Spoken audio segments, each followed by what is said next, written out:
Welcome, everyone. We've had a great start to our Connected Librarian Day. You are here for Judy O'Connell's session, and we will introduce her in just a minute. Before we do, in case you're new to the day, just a couple of things that you ought to know.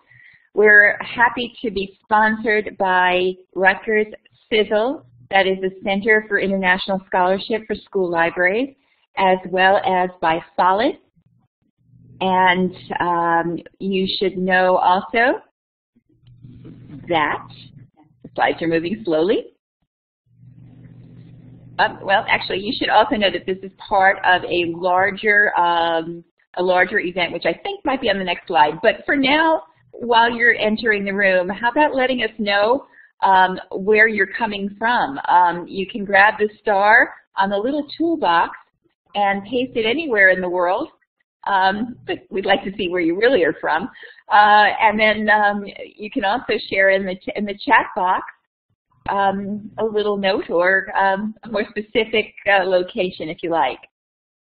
So I can see that we're largely from the United States. And we have some representation from Australia there. And it looks like we've got Canada represented, a little bit of Canada anyway. And some lovely places that I'd like to visit. Vancouver, West Vancouver, Baton Rouge, wonderful.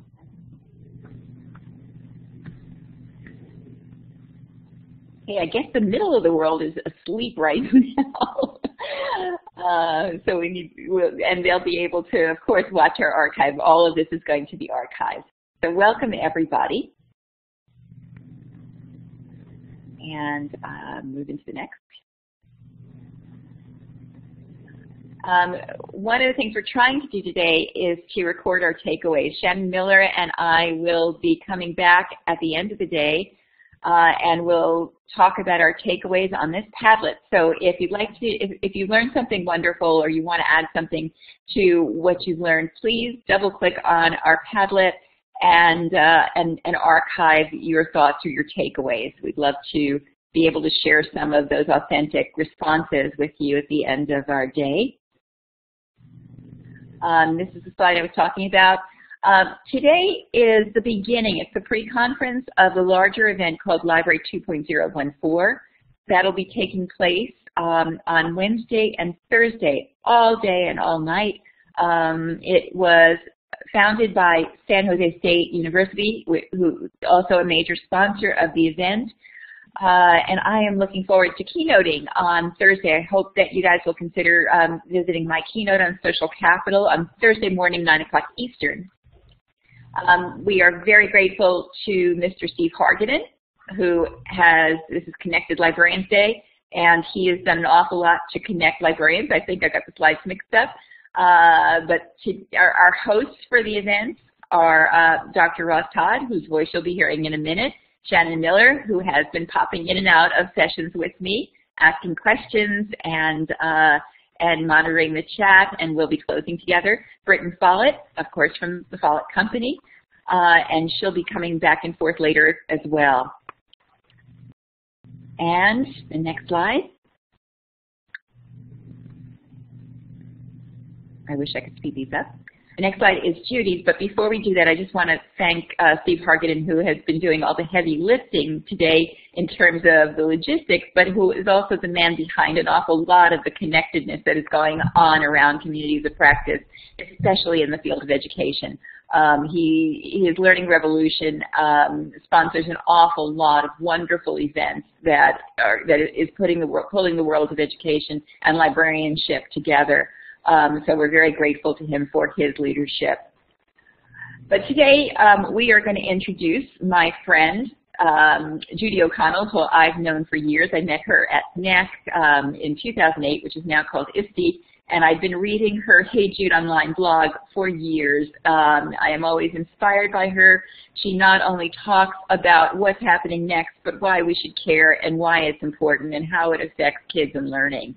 But I'm going to ask my friend and colleague Russ Todd to introduce Judy, so I'm going to hang up. And Ross, please join us. Hello, everybody. Can you hear me? Am I there? Yes, Ross. Okay. I'm just delighted to introduce to you and to welcome Judy O'Connell. Talk about connected librarians. Judy and I go back a very long way, don't we, Judy? In fact, it is. We do. As far as I can remember from the classroom at Ku-ring-gai College of Advanced Education. That's now some 25 or more years ago. And so we've been connected colleagues in this amazing information world, and both of us have witnessed such dramatic changes. Judy is, you can read, but I will let you know, is the courses director at Charles Sturt University. In its heyday, Charles Sturt University was Riverina College of Advanced Education, and that's where I actually began my school library training. This is right back in the early 1980s. So I love the notion of connect here because my connections with Judy go back so far. Judy, as courses director at Charles Sturt University, has the complex and, in fact, wonderful responsibility of shaping curriculum for the education of teacher librarians across Australia and positioning them in the broader information, educational and technological environments. Many of you have connected with Judy through her blog. What I just love is that you've actually, for at least the schools community and the school library community, actually transformed the meaning of Hey Jude. And that you've given new voice to those words, you've given voice in so many ways, in thoughtful, integrative, community building, compassionate, critiquing the field, and we're just delighted to have you here, Judy, today. For everybody, Judy and I were actually together just probably a month or so ago when we both attended the International Association of School Librarianship Conference in Moscow, Russia. So welcome, Judy, and we're delighted that you're here. Thank you very much, Ross, and it's always lovely to hear your voice, an Australian voice across the other side of the world with my good friend Joyce, and it's certainly an honour to be in a virtual room together and also to see so many global friends coming along for this, what I see as a fireside chat. Although we're through winter, it's just a nice opportunity to share some ideas with you and perhaps to tease some concepts out that you might not have thought of, or just to refresh some ideas that you can share with your colleagues. I am looking at leadership. You know, we do make great leaders when we put our minds to it, and someone's asked for a video, so here I am, a video in my own room, in my office in Sydney, Australia. I am going to turn the video off. I apologise for that. The bandwidth in Australia is not always as good as it is in the States. So to make sure I'm staying with you, I'll say goodbye and stick with just these slides. But do enjoy them and share the links as we go through them. So we have a challenge, people. We have a lovely challenge. The connected age that Ross talked about, the fact that we can connect as people face-to-face in sessions and places has been extraordinarily enhanced by the connection of online environments. But there is a certain challenge, there is a certain amount of chaos that's associated with that. I like to think of it as being something productive, and I do that because I see it not just as the challenge of today, but the challenge of the era that we're working in. We are 21st century leaders in this connected environment, but it's a very recent development really for us. We can't hold back the forces of change. We've been wrapped up in the changes that have happened since 6th of March 1991. It was a pretty significant day for us in a sense because the history of the internet and the World Wide Web began, and this amazing development was described by the bosses of Tim and Berners-Lee as being vaguely interesting. Bit vague but a bit exciting. Well, how extraordinary has it been?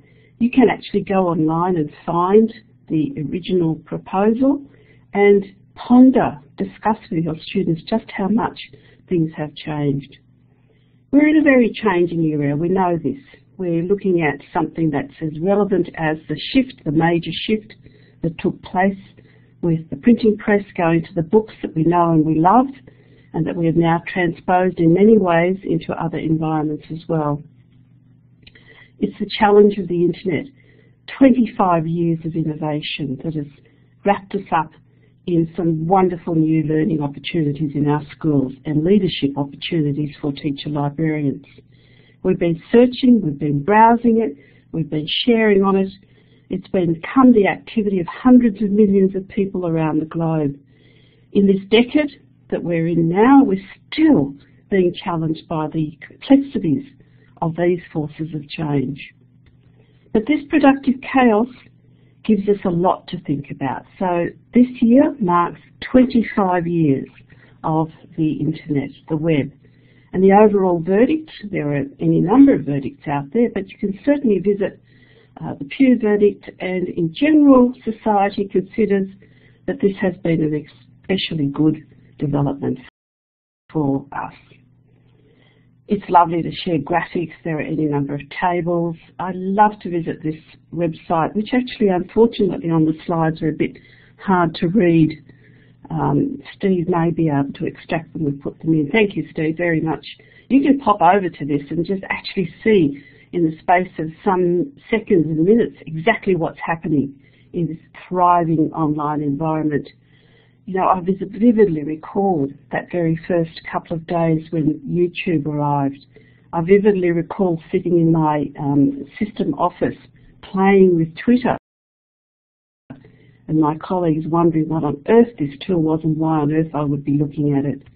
And of course, you'll find me on Twitter, you'll find me in other social environments doing what we all do well, sharing, curating knowledge, sharing knowledge with each other, and making sure that we stay not only up to date, but in front of what's happening. You've got the voices of the people that have also told us what's happening. Researchers at Elon University in the Pew Internet Project, which was mentioned in an earlier slide, canvassed technology innovators, entrepreneurs and analysts, digital professionals, and the public, asking them to essentially predict what is happening with the future of the online environments. You too can go on over there and have a look. But when you do visit that link, you can also discover that there are reports from 2014 based on a survey fielded for late November 2013 and early January 2014 that gives you a little bit more meat to what it is. You know, a really good discussion point, Digital Life in 2025, the 2014 survey. We are still struggling very much to understand the impact of what this is doing to our learning environments. And I love to discuss this idea of the Gutenberg parenthesis, not adopted by all scholars, but you know, the Gutenberg parenthesis, sorry for my tongue tie on that one, it's helping us understand, if you like, the extraordinary era that we are living through and the vital importance that we have in leading our students through this era as well. Even though it's second nature to them, they themselves, as well as us, are living a revolution. This transitional experience from the print era is very much what's being described in the Gutenberg parenthesis. Eisenstadt, a Gutenberg scholar, the book did not take its own form, he explains, until 50 years after it was actually invented. So it took quite a number of years before the major societal influences affected the changes that we now know as the print revolution. the original automatic handwriting, the horseless carriage of the Gutenberg Revolution. This little graphic there very clearly describes the shifts that's taken place. And I share this with you because we have to remember that we're 25 years in. We have got another 25 years of this revolution, if you follow this Gutenberg parenthesis, to move into a new era of change. So it's the very reason why we need to ensure that we ourselves work, if you like, to a blueprint of successful leadership. It's vital because of the fact that we are in the midst of a revolution, our own Gutenberg parenthesis in the digital era, to be aware of the trends in knowledge construction, be aware of the social environment and the participatory culture that has emerged from that environment, and to leverage social media in every capacity that we can in order to ensure that we understand leadership and we can be the leaders that we need in a connected age. So it's some of the ideas around this that I want to explore with you. Thank you, Joyce. Actually, you're a genius, so we are bowing to your wonderful presence in making this possible. Thank you so much. Leadership, you are a leader. We are all leaders, and we follow people that give us models of practice. Ross shows us the way. Joyce shows us the way. I try and show something along the way. In fact, I know that every time I go to a conference, I learn something from my colleagues, whether it's through conversation, whether it's through the social interactions there, and it's certainly through online interactions. This is leadership in a connected age. This is that web of interaction that we are really, really lucky to be part of. And, let's have a look at some of the things that people talk about. One of the things I love seeing is selfies. I love seeing images of people travelling. I love seeing images of people, what they are doing as they travel. I like to see images of people who are interacting with others. And of course, there's a whole wave of selfies. But let's not forget, as part of this digital revolution, that selfies are not new. It's just the name that's new. You've got an image here of Robert Cornelius, 1839, who was believed to be the world's first selfie, a photograph shared by the Library of Congress. He started, if you like, a digital footprint because, of course, his image is now available online. So what a change, what a terrific trajectory. It doesn't stop there. So we had 1839, that's correct. Robert Cornelius took his first selfie. What's happened with the digital environment? Well, here's a lovely image. Celsius Pets. What do Celsius Pets do? This, believe it or not, is a new service hoping to provide a final resting place in the stars for your pets. So it describes itself as the world's first pet memorial spaceflight company. Celsius wants to launch an engraved flight capsule containing approximately 1 gram of the cremated remains of your pet. Well, if this isn't an extreme example of how technology is pushing the way we integrate personal life experiences of our pets, I don't know what else symbolises it, but there are other symbols. Let me share some more of these. Have a little look at that ear that's balanced in that container. What is this? I wonder what else these images and what technologies are being explored here. So here we have a selfie. This selfie artist, with a team of scientists, has grown a living replica of Vincent van Gogh's ear out of tissue engineered cartilage sourced from the famed Dutch artist's relative.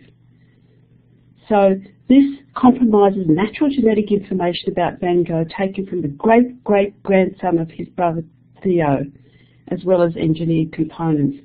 Hello, this is 3D printing of the future. Using a 3D printer and computer imaging technology, the cells were moulded to an identical replica of Van Gogh's ear. My goodness, I read Wired's magazine, I read a number of other tech magazines, science magazines through my Flipboard. I love reading these things because I feel the digital revolution beyond just social media and digital interaction with students, I feel the transformation that is happening around us. And this is something you too can do. Immerse yourself in the news of change, if you like. Have a look at the fact that Bravo, there was a chap called Bravo, I've got the notes here, who was charged with murder on Friday, September the 28th, 2012, though his friend's body was not found until weeks later when hunters stumbled across a shallow grave in a nearby forest. How did this come about? Evidence collected from Bravo's iPhone includes records of him using the phone's flashlight function 9 times between 11:31 and 12:01 on the day that Bravo disappeared, and asking the phone, "I need to hide my roommate." So your digital tool has actually given away information about what on earth was going on in this murder situation. Another weird, if you like, concept of how technology is interacting with us. And then you've got chirp. Look at that little bush there with this chirp, watering alarm. Simple little thing, popped into the ground, put it into the soil near the plant, and it emits a tiny chirp when the soil's dry. Now how cool is that? This is just another funky piece of technology doing something else in our life.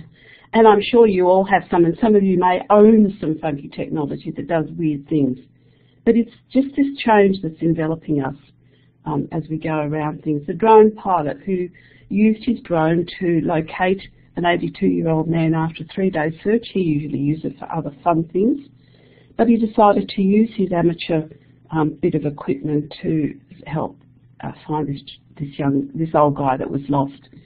Just yesterday I came across on Facebook that the UTS library in Sydney, which has a major new development, a really extraordinary building that goes with it. I should have pulled down a picture for you. You would have been fascinated by it. But the discussion is around deploying drones to send the book items and other items that are requested from one campus building to another.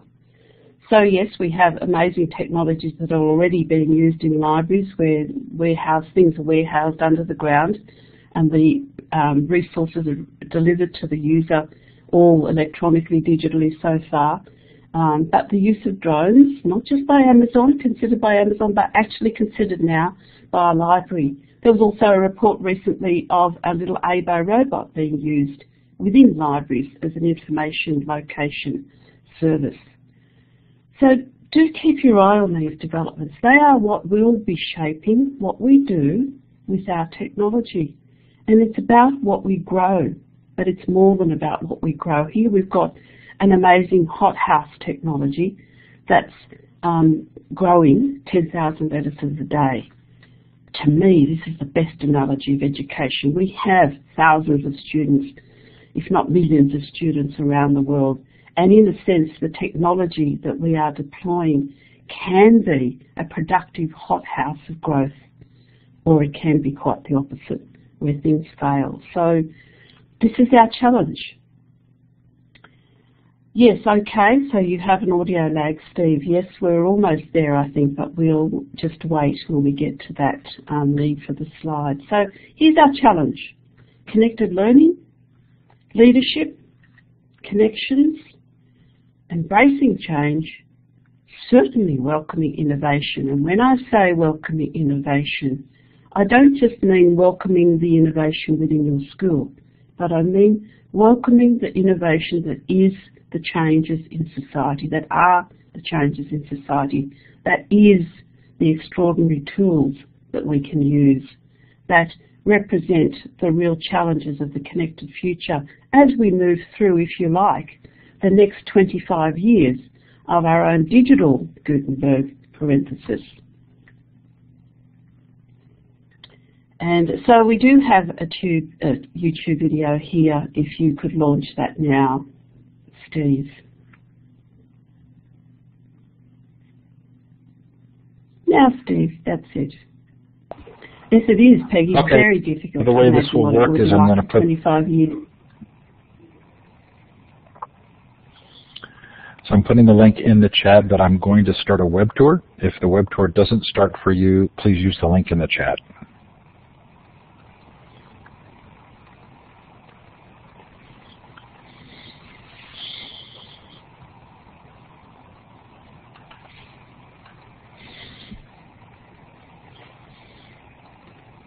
Looks like it might be struggling with all the people.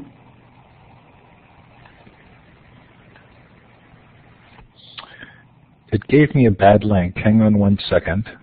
Let me pull it up myself and get the link that YouTube gives me.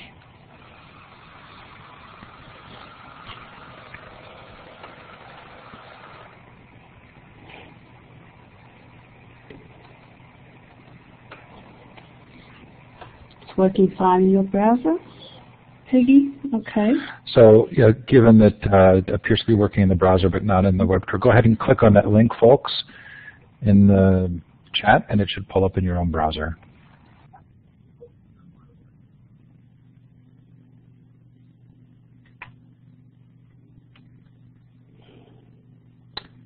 So I might get people to revisit that video later on because it's not as critical as perhaps one of the other ones is that I would like people to watch. But I have included a couple of video links that we can revisit later on as well, just sort of, you know, an immersion, if you like, in what it is that we're talking about and some of the ideas that are shared, motivational item in this case. So let me go on with the world that we're talking about. Thomas Seeley Brown, A New Culture of Learning, a great little volume to read. It's got some useful research in it, but also some good motivational ideas.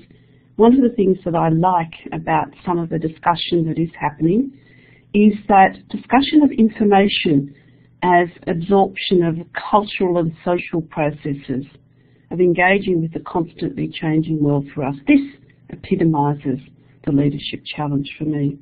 And it's also about the information ecology that emerges from the information behaviour that we have to adopt in these environments. If there's an analogy to the ecological habitats and niches and behaviours that take place in biological terms, which is used by Borden and Robinson to describe the information ecology that we're working with. I like this idea of the information ecology because the digital environments that we're working with are far more complex and far more iterative than they were even 10 years ago. So we have to be, as leaders, adaptive and responsive to this co-constructive knowledge environment. We have to be able to facilitate a good curriculum practice within the digital context, and we are influenced by the interactions that take place. So the digital knowledge ecosystem is, for me, what our Gutenberg parenthesis epitomises. It demands a new knowledge flow, and it's a new flow between content and connections by creating curriculum and subject delivery which is reshaped and reconstructed in really a dynamic manner to respond to this. We are ourselves building, supporting and leading that information ecology that our students need and our school communities need, so that they can participate in being responsive to the learning needs of now and the learning needs of the future, creating the connected learning experiences that bridge, as we are here, contexts of location, time, devices and platforms. You know, by even participating in something like this conference, we are practicing, if you like, what we preach. We are doing what we need our students to be able to do. We are leveraging the opportunities of our own revolution. So there's some work that you can have a look at designing instruction for the contemporary learning landscape, which has pinpointed some aspects on the learner or his learning experience. And you know, these wouldn't be new to you. These would be bullet points that you have seen, have used, or have positioned yourself in some way or another. But let's just remember that it's the evolving needs of learners.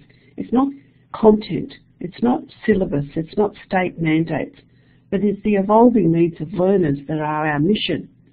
And it's our mission to develop knowledge building environments, It's our mission, our leadership mission, to focus on personalisation. It's certainly our mission to evolve the spaces for learning, whether they're virtual or physical. It's certainly our mission as leaders to evolve the learning landscape, the devices or the hardware we use, and ultimately to pin this in the pedagogy that is the basis for our teaching and learning and is the basis for our commitment to the profession.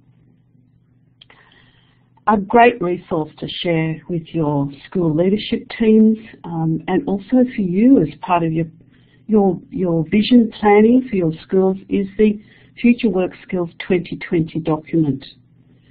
We won't have time to talk about it at length, but it's well worth pulling down both the full document and analysing there's actually a handout of this that you can be using at your own sessions or to give to your school principal or leader or whatever it might be. And it's pointing us, if you like, to some of the things that we need to underpin what we do. We all have state and national curriculums that tell us the story. We all have fantastic guidelines presented by ALA and our national library organisations. We have ISTE nets for our students and for administrators, but we also have to have it grounded in what the industry is saying. And the Future Work Skills 2020 is a great document that tells us what industry, what the real world, if you like. I don't like to call it the real world because we are all in the real world, but I think you know what I mean.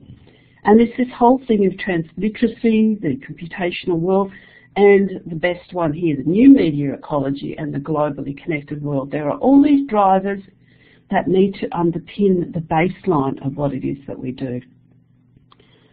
So future work skills are there for us to examine in detail. Some of the evolving landscape material that's pinpointed here is the sense-making, social intelligence. I won't read all the bullet points to you. You can visit them later. But to me, they are a summary of the leadership challenge and a summary of what it is that creates the chaos when we don't respond to these vital aspects of change. We need to know what's happening with technology. We need to be drivers of the change, influencers, if you like, on what's happening. And we need to know their purpose within the context of education so that our students can be active participants in the workforce of the future. Neither they nor I, or my colleagues, can know actually how these things will shape out, but we can be part of the change process. We need to create a sustainable learning that involves a pedagogic fusion between environments, tools, formats and meta-literacy capabilities. And meta-literacy, of course, is shared by Mackey and Jacobson, my apologies, in that paper that has been a bit of a central paper for discussion in pushing the agenda forward. We want to establish collaboration and professional relationships as we move through things. I'm just checking my slides here. There are also some skills that are linked here from the OECD document. Again, I'm focusing on global documents, global influences, because each of us in our countries have to be mindful these days of the global context, because our society, our countries do not operate in isolation, and our education certainly doesn't operate in isolation as we prepare our students for the future of knowledge, attributes and competencies in these global environments. So, yes, it's lifelong, and Rebecca's paper, again, you may like to visit. I love this expression of life-wide. We in teacher librarianship have been talking for a long time about lifelong learning. It was a term that emerged, I think, as part of the digital. I can't be sure of it. I don't remember where I first heard it. You might know. But life-wide was new to me when I read Rebecca's paper. And I love that expression because it explains more accurately, if you like, the integration of the social and digital within the commitment to working and studying and learning for life.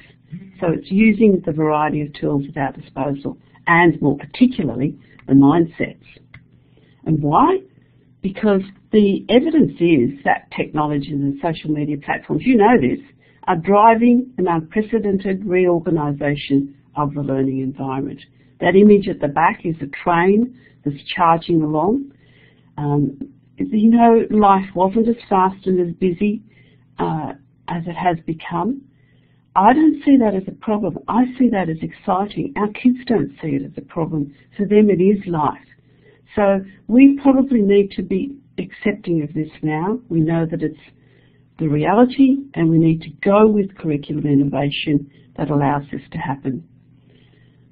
I remember sharing with teachers and teacher librarians the use of things like Facebook and Twitter and Google+. But of course I wasn't believed. Now, of course, you can't go anywhere online. You can barely watch television these days without being involved in a back channel, engaging commentary, newspapers providing feedback, sharing things constantly, selfies via Instagram, whatever it might be. I find it extraordinary that looking at this image, that myself and my husband, who is certainly not a technical person, we actually do this. We actually open our iPhones and sit there and meditate them when we go out to dinner. And we don't do it because we don't like each other. We do it because it's what you do. You're sharing pictures, you're talking about your experiences. I'm looking at these cricket photos, whatever it might be. Our conversations are now peppered by this digital experience. And life is peppered by that digital experience. Our interactive knowledge environments are simple, complex, and wildly diverse, and that is our leadership challenge. It's become urgent. There are urgent dimensions to capture, and I'd like you, if you can, to pop over at some point and investigate this resource as well. I won't labour it any longer because we've got other treasure to have a look at. So what's the deal for me? What are the urgent dimensions of learning? I shared some interesting examples early in the presentation, but let's have a look at the educative representations of the influences of technology.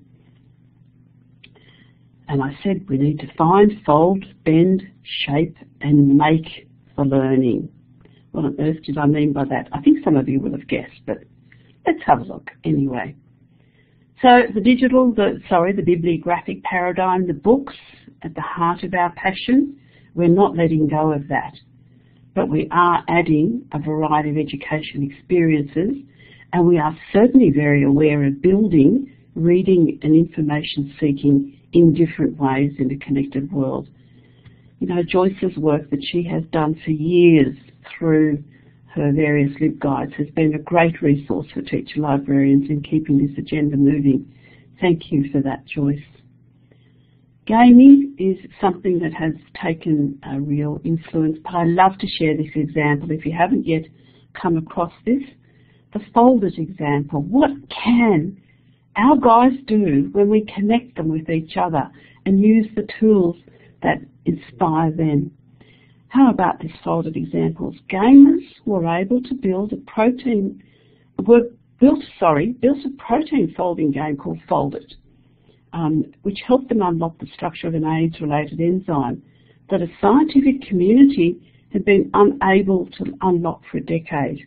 So they built the game, invited the gamers, not the scientists, the gamers into this environment, and they solved the problem in 3 weeks.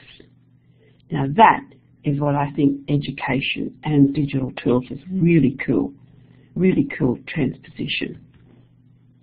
I know my colleagues here in Australia, in the States, in fact the first place I came across this was at a Computers in Libraries conference in Washington, the use of 3D digital fabrication. So initially the Lafayette Academy processes, the Lafayette Library that had a 3D Fab Lab, sort of moved on from being called Fab Labs, but the whole idea of 3D fabrication, getting one in the school. Why would you want to have a 3D fab machine in your school? This is why. because digital fabrication devices are part of our digital revolution. You've got 3D pens that can print live cells onto damaged bones. You've got extraordinary surgery feats and innovations taking place. The lady up top on the right was a case of a 22-year-old woman in the Netherlands who suffers from a chronic bone disorder, which continued to increase the size of her skull from 1.5 to 5 centimetres, causing, as you can imagine, reductions in eyesight, pressure in her skull, amazing headaches, and of course ultimately a fatal condition for her to experience. What did they do? They removed the skull and replaced it with a 3D printed skull. So you see an amazing medical situation from 3D. As you can see with the little lad there with the ball, there are some marvellous videos of young kids being able to have mobility devices built for their hands, their arms, their legs, which can be 3D printed rapidly, easily as they grow, instead of the complex processes that used to be the case in the past. So it's this whole idea of the makerspace in the school, of course, which I'm going to, which I know some other people will be using, doing presentations about, and there is a lot of discussion now within conferences, seminars, and certainly in the literature and the various magazines that we read about makerspaces. Really everyone's got some form of a makerspace happening. But you know, the best thing about the makerspace is that it's another leadership opportunity for school libraries. Think smarter, be new, be creative. So our students, voracious social media users, might be hiding their story from us, faking perfection. Let's not do that. Let's work with them. Let's work with the innovation and use the technologies around us to create the future directions for us. Thanks for sharing those links, Steve. So, how do we measure a 21st century leader then? We know that we need one. We know the reasons for it in terms of the shift that's taking place. I like to look at myself. Oh, you know, 21st century leader. 1970, circa 1970, this was my key tools kit in my pencil case. Went everywhere with me. A ruler that my pen friend in New Zealand had sent me, a pair of scissors that were tiny and I just loved for no particular reason, that I liked the yellow and it matched the ruler. Believe it or not, I still have exactly that same thing in my pencil case. It travels the world with me. It's become a little bit like my rabbit's foot because it reminds me of who I was and the tools I used, and I still have to use them sometimes for one odd thing or another. But these are my tools. I hope they are your tools as well, or equivalent tools. I hope that all of us as teacher librarian leaders are using the best sources for notes, taking the best forms of digital tools for digital curation, and are not only doing it for ourselves, but are sharing these with our teachers, embedding them into our curriculum practices and so forth. It's a big transition for us. It's not a big transition for our students. And in my master's courses, in my newest master's course, I have the Australian Ambassador for Evernote, a young teacher of only a few years who is an ambassador of using digital tools like Evernote, barely uses paper in any of her study and her study processes. So here we have come to peer critiquing, user-generated content, collective aggregation, community information, digital personas, and in particular digital citizenship to add interactive and connectivity actions to our everyday involvement. The internet has just simply changed the way we think of information, the way we think of technology. Our students are born into a digital era, and it's constantly changing their literacy and information encounters. We have to be at the front, the leaders of the participatory, always get tongue-tied on that one, experiences for their learning. Our digital information ecology is a remix of different forms of technology, devices, data, repositories. This is one I'm going to have a look at in a moment. Information retrieval, sharing, networks, communication, all the things that we know about. It's a thing, and knowledge is a thing, knowledge is a flow. It's about reading in all contexts and being able to differentiate in order to understand. We are hungry for micro-learning opportunities. We want knowledge nuggets. We don't want vast tomes of information. We want to use micro-learning opportunities to leverage the growth of our own knowledge. Sorry, I just had a drink of water. So Project Tomorrow, another one to have a peep at, 2013. Look at the chart of shared vision of digital learning and therefore leadership in that sense.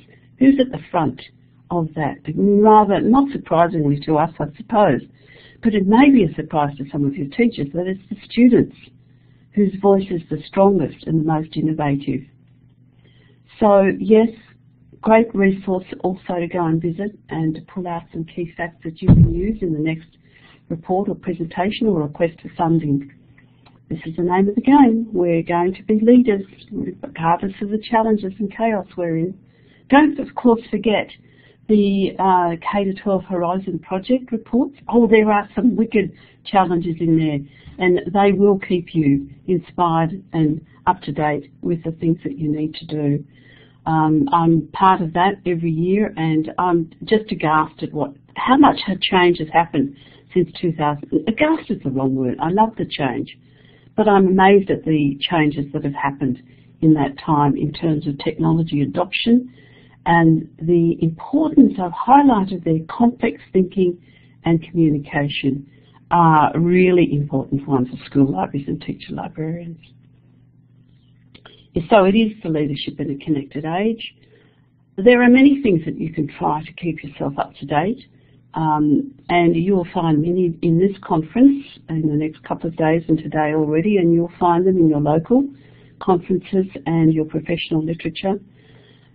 I'm sharing this one simply because this is what it is about, knowledge networks in education. This is a cover of a flipboard that I curate for my new course, new program, Master of Education, Knowledge Networks and Digital Innovation.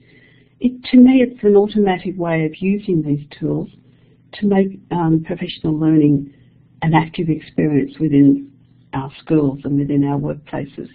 So you need to do the same. You need to pull up your own knowledge networks, create your own knowledge systems. And yes, I do love Flipboard, Peggy. It's just a cool thing to sit down with your Flipboard, to browse, read, catch up to date, but also to curate. Or you could try this. Now, I won't go to this video, but let me talk to this video. You can visit to it later. We'll just say one video further down the track. What is this? Do you know what this represents? If you set this as a challenge for yourself, your staff, your students, could you find the answer? And this is where you can learn about some fantastic research tricks and tips.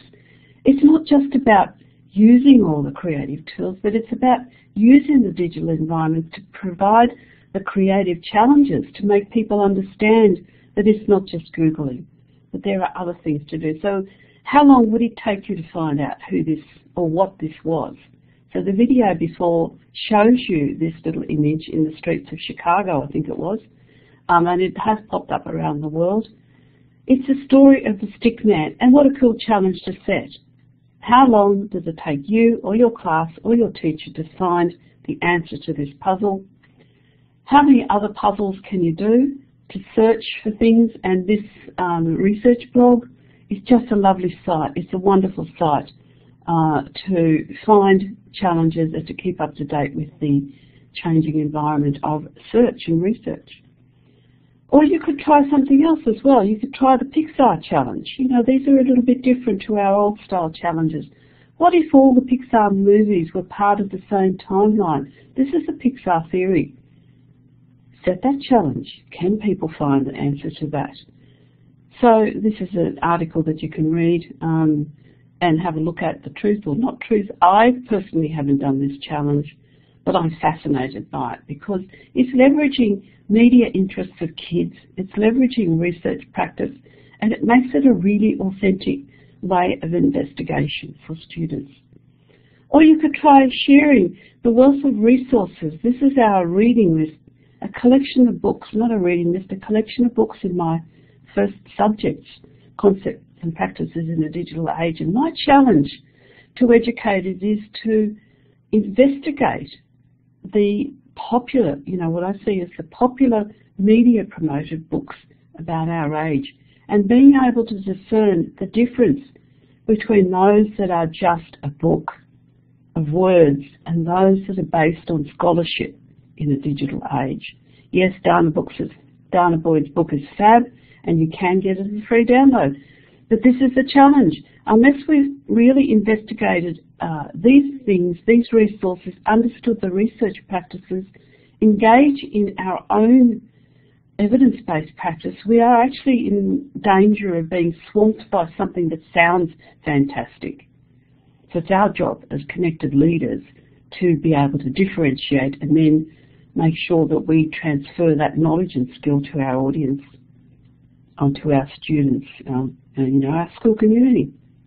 The way that we use search engines, the way that we use all these updates, and the way that even we edit a Wikipedia page is all part of that digital world that we can interact with. Where's our next slide? Here it is. Yes, so we're seeking, we're gathering, we're following. Our responsibility in this chaotic environment, if you like, is to cultivate scholarly, inquisitive mindsets. More content, more data streams, online environments, and so on and so forth. So we're moving on because we will run out of time. It's Google's creation of accessibility, the illusion of accessibility that we have to deal with. We have to be aware of our filter bubble. Did you know that there are 57 data points that Google uses to track what we're doing? 57 is a hell of a lot of things. So read up on those things. Understand what happens with our data points. Have a look at this link and discover that depending on how you're logged in, there may actually be a record of what you've been doing, where you've been travelling, where you've been moving in the last day. You can find that. Make sure that your settings are set such that someone can't track that information isn't readily available. This is a really cool video. Again, we're going to run out of time, so I'm going to ask you to visit it later on. Browse without prying eyes, a nice little summary, 2-minute summary of the sort of web tools that you should be using. There are some sensational search engines in here that ensure privacy. It shocked you, did it? Yeah, okay.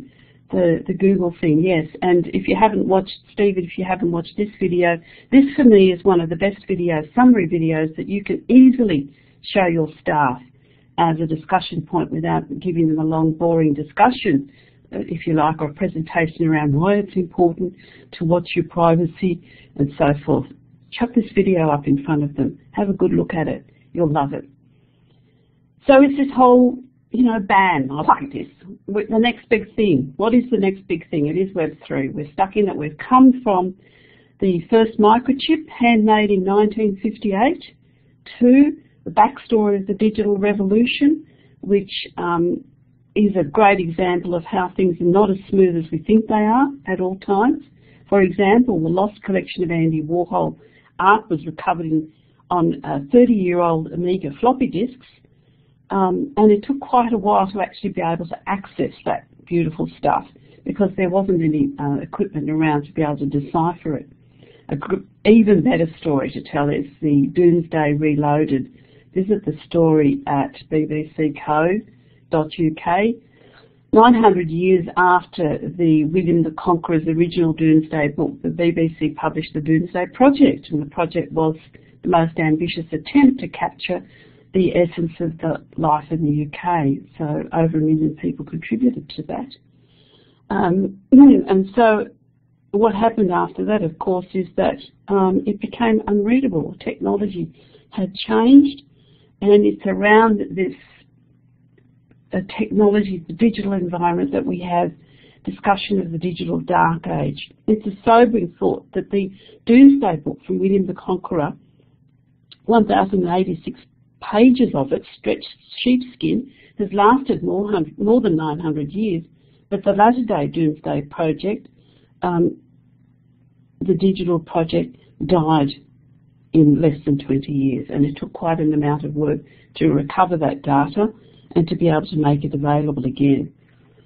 So these are the challenges that we've discovered with the digital environment. It's something that we don't discuss very often in our library, school library environments, but is a mission of information science, the museums and archives sector, to be aware of this influence of the big shift in the last 25 years.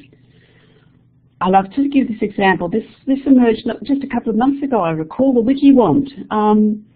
I'm not quite sure why I've led to this, but it's about the digital shifts. If you have a look at the WikiWand and apply that to your computer, you will have a really lovely experience looking at Wikipedia. It's all about the metadata and the way that we use it.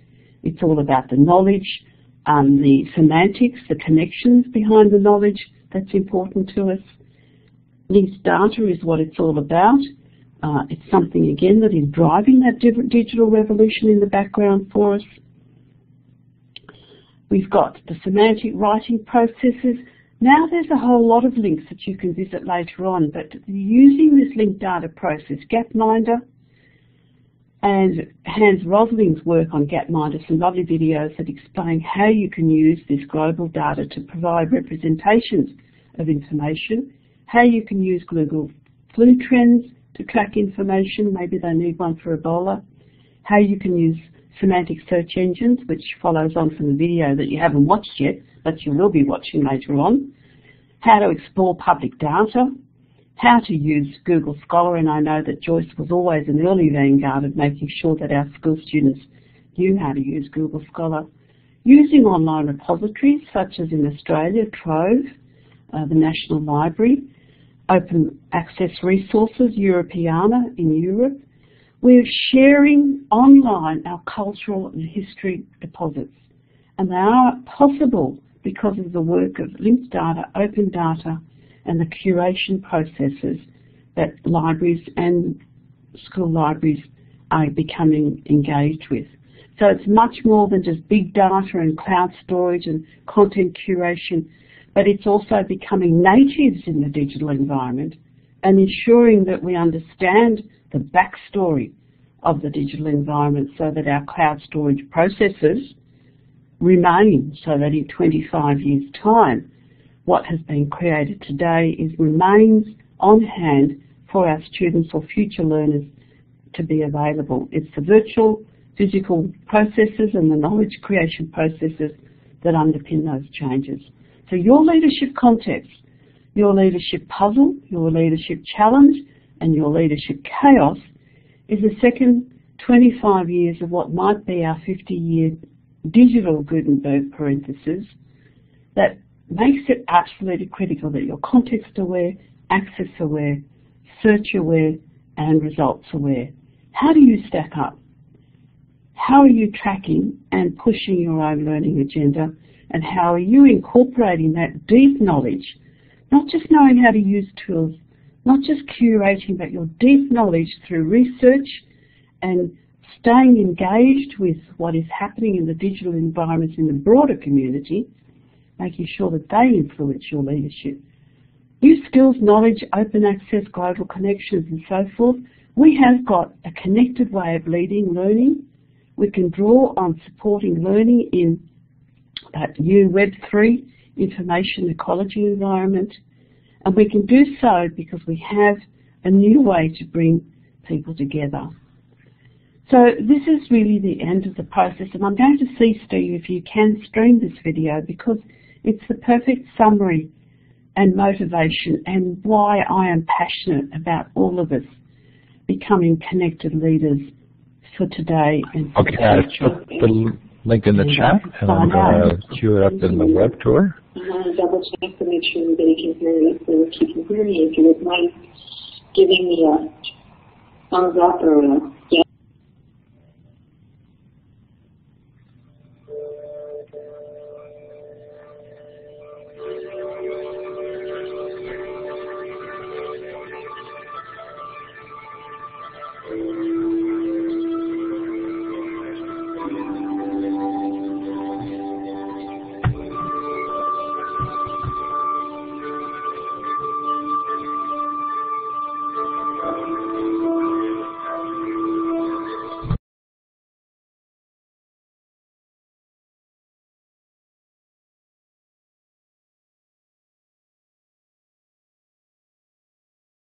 Okay,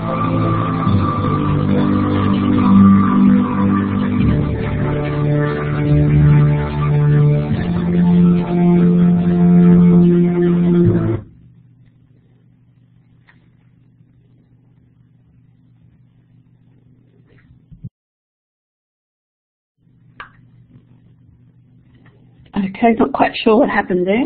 Somebody, I think you must have clicked so on something, Judy, because you. I must have. Yeah, you had control. And yeah, no, apologies for that. No.